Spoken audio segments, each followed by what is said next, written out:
For a lack of better terms, stonks are low for Ubisoft, which could mean a lot more trouble is on the horizon for the infamous Far Cry and Assassin's Creed devs.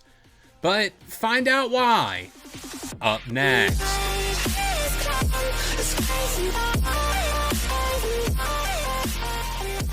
What up guys, this is Kalo, and I'm here to give you the lowdown on all things gaming, and if you're new here, feel free to subscribe to this channel for weekly video game news content, and drop a like on the video. So recently Ubisoft made an announcement that multiple projects were either delayed or cancelled, along with a steep revenue drop. Now, among those delayed games though was Skull and Bones, the pirate action game, which was a game that, need I remind you, was supposed to come out in 2018. Now, it's also worth noting that Skull and Bones itself was already delayed 6 times.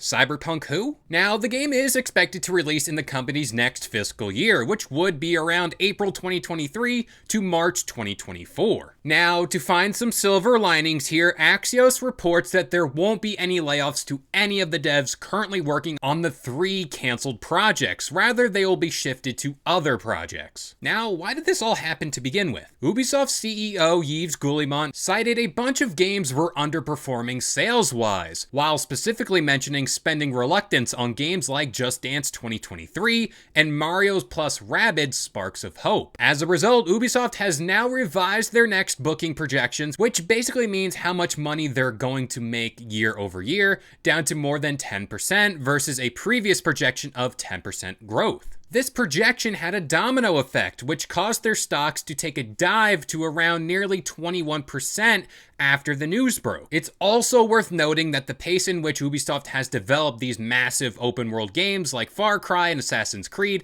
has slowed down since the start of the pandemic, because at one point Ubisoft had multiple studios that were able to churn out these games annually. Their most recent outings like Ghost Recon Wildlands and Watch Dogs Legion released to rather less than stellar reviews, so they shifted focus to smaller titles like Rainbow Six Extraction and Roller Champions. Now looking forward, Assassin's Creed Mirage is the next big game to come from Ubisoft, which is going to be linear and smaller in size, unlike Origins, Odyssey, and even Valhalla. Now, a saving grace for Ubisoft could be Avatar: Frontiers of Pandora, which is expected to release in the fiscal year of 2023. But for some reassurance for everyone out there, a drop like this stocks-wise and earnings-wise isn't too crazy, because the big 3 console makers being Nintendo, Sony, and Microsoft all reported their revenues have declined in late July of last year and missed their earnings projections for that year. Tencent even reported their first ever revenue drop in August, falling 3% to a total of $19.78 billion,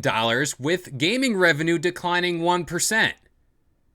I mean, Take-Two Interactive CEO Strauss Zelnick stated, "We're seeing now that the decline in consumer spending and increase in inflation will have an impact on the gaming industry." So will V-Bucks be a viable currency moving forward? All jokes aside, I think the gaming industry is now coming off that high, which was the initial boom it experienced when everyone stayed at home during the early stages of the pandemic. Do you remember Animal Crossing? Now, this is normally where I pose a question to you guys, but I want to add a little spice to this one. Now, I'm a wrestling fan myself, and with the WWE currently up for sale, I want to know, if things go south for Ubisoft, do you see a potential buyer out there? Now, for me personally, I immediately gravitate towards Xbox being that potential buyer, with some rumors coming about that they're still looking to buy studios.